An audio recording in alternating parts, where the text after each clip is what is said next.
पटना और भागलपुर के गंगा घाट में अब चलेगी 300 पर्यटकों की क्षमता वाले रिवर क्रूज। बिहार में गंगा नदी में रिवर क्रूज पर्यटन को बढ़ावा देने की तैयारी में पर्यटन विभाग जुटा हुआ है। इसके लिए भारतीय अंतर्देशीय जलमार्ग प्राधिकरण और पर्यटन विभाग के बीच समझौता पत्र पर हस्ताक्षर हुआ है, जिसके तहत 300 पर्यटकों की क्षमता वाले रोपैक्स वेसल नाम के 2 जलयान पटना और भागलपुर में चलेगी।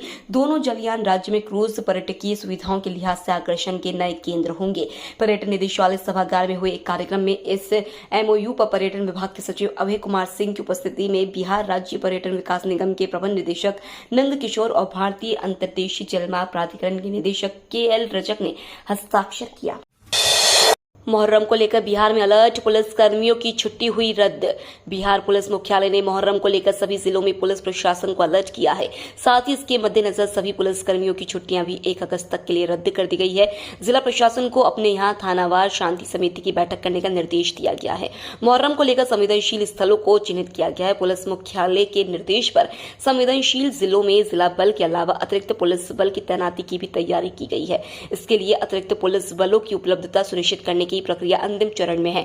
मुहर्रम 29 जुलाई को मनाया जाएगा। इस दिन प्रशासनिक स्तर पर सुरक्षा व्यवस्था के सख्त इंतजाम किए गए हैं। बिहार बोर्ड की लापरवाही से छात्रा के 2 साल बर्बाद, हाईकोर्ट ने लगाया 2 लाख का जुर्माना। गैर जिम्मेदार आचरण के कारण छात्रा का 2 शैक्षणिक वर्ष बर्बाद करने पर पटना हाईकोर्ट ने बिहार विद्यालय परीक्षा समिति को 2 लाख रुपए मुआवजा देने का आदेश दिया है। 1 माह के भीतर मुआवजा राशि का भुगतान करना होगा। साथ ही 25,000 रुपए बतौर मुकदमा खर्च भी देने का आदेश दिया गया है। न्यायमूर्ति राजीव रंजन प्रसाद की एकल पीठ ने मनोज कुमार की ओर से दायर याचिका पर सुनवाई के बाद यह आदेश दिया।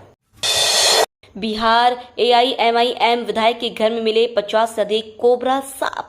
बिहार में फिर एक बार 4 दर्जन से अधिक सांप एक घर से निकले हैं। इस बार असुद्दीन ओवैसी की पार्टी AIMIM के विधायक व पार्टी के बिहार प्रदेश अध्यक्ष अख्तरुल ईमान के किशनगंज स्थित आवास से बड़ी संख्या में सांप निकले हैं। सांप निकलने का सिलसिला इस घर में 2 दिनों से चल रहा है। पहले करीब 10 सांप निकले और उसके बाद जब सपेरे को बुलाया गया तो 2 दर्जन सांप बाहर निकाले गए। वहीं करीब 30 से अधिक और सांपों के छिपे होने की आशंका सपेरे ने जताई है। सम्राट चौधरी ने सीएम नीतीश को दिया झटका। जेडीयू के कई नेता बीजेपी में शामिल। बीजेपी के बिहार प्रदेश अध्यक्ष सम्राट चौधरी ने महागठबंधन सरकार के सीएम नीतीश कुमार को जोरदार झटका दिया है। सोमवार को पटना में सम्राट चौधरी की अध्यक्षता में मिलन समारोह का आयोजन किया गया, जिसमें जदयू नेत्री मालती कुशवाहा, सुनील कुमार सिन्हा, मनीष संजय सिन्हा, चंद्रभूषण यादव, राष्ट्रीय मानवाधिकार संगठन के आनंद शंकर सहित अन्य दलों से आए कई नेता बीजेपी में शामिल हो गए। इन सभी नेताओं ने भाजपा की सदस्यता ग्रहण की। प्रदेश भाजपा कार्यालय में प्रदेश अध्यक्ष सम्राट चौधरी ने इन सबों को पार्टी की सदस्यता दिलाई। भारत नेपाल सीमा पर बड़ी घुसपैठ से 6 महीने में बिहार में 41 विदेशी नागरिक हुए गिरफ्तार। बिहार के पूर्वी चंपारण में इंडो नेपाल बॉर्डर पर अवैध ढंग से घुसने का प्रयास कर रहे 2 चीनी नागरिकों को बीते दिन गिरफ्तार किया गया था। बॉर्डर से घुसपैठ के दौरान गिरफ्तारी का यह पहला मामला नहीं है।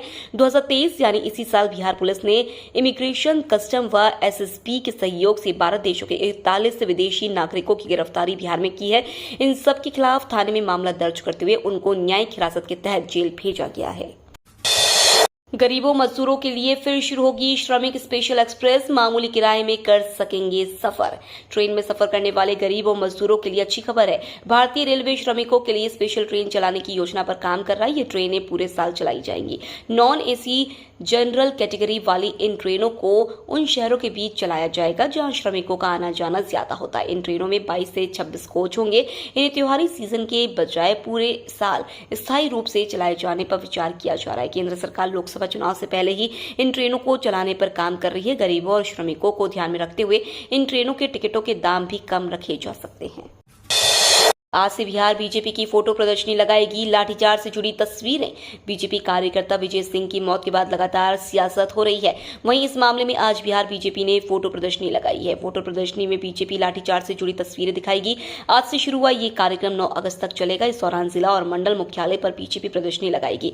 बीजेपी इस बार राज्य सरकार को घेरने की तैयारी में। इसके साथ ही बीजेपी युवा मोर्चा आज से हस्ताक्षर अभियान चलाएगी। इस दौरान बीजेपी युवा मोर्चा के सदस्य जनसंवाद भी करेंगे। बिहार के लोगों को अभी और झेलने होंगे गर्मी के तेवर। पिछले कुछ दिनों से प्रदेश में मानसून बिल्कुल कमजोर पड़ चुका है। बारिश की सिर्फ 112 मिलीमीटर दर्ज हुई है। एक तरफ जहां शहर के लोग गर्मी से बेहाल हैं, वहीं गांव के लोग फसलों के लिए पानी की कमी से जूझ रहे हैं। राजधानी पटना की बात करें तो बीते रविवार की शाम 6 बजे के करीब ऐसा लगा कि बारिश होने वाली है, लेकिन कुछ देर बाद बादल बिना बरसे ही रवाना हो गया। कुछ इलाकों में आंशिक बादल भी रहने की उम्मीद है। इसके अलावा कई इलाकों में वज्रपात की भी संभावना जताई गई है। बिहार में स्वास्थ्य विभाग का नया कैडर बनने पर मिलेगी बम्पर नौकरी। स्वास्थ्य विभाग में जल्द ही बिहार लोक स्वास्थ्य प्रबंधन कैडर का गठन होगा। इसके बाद राज्य में स्वास्थ्य सेवा के चिकित्सकों के 4 कैडर हो जाएंगे। पैरा मेडिकल कर्मी भी इसमें शामिल होंगे। साथ ही अस्पताल प्रबंधन को भी इसमें जोड़ा जाएगा। नया कैडर बन जाने के बाद बड़ी संख्या में पद सृजित किए जाएंगे, जिस पर बहाली होगी और युवाओं को रोजगार मिलेगा। उप मुख्यमंत्री तेजस्वी प्रसाद यादव ने विभागीय अधिकारियों के साथ स्वास्थ्य भवन में विभाग के कार्यों की समीक्षा बैठक में ये फैसले लिए।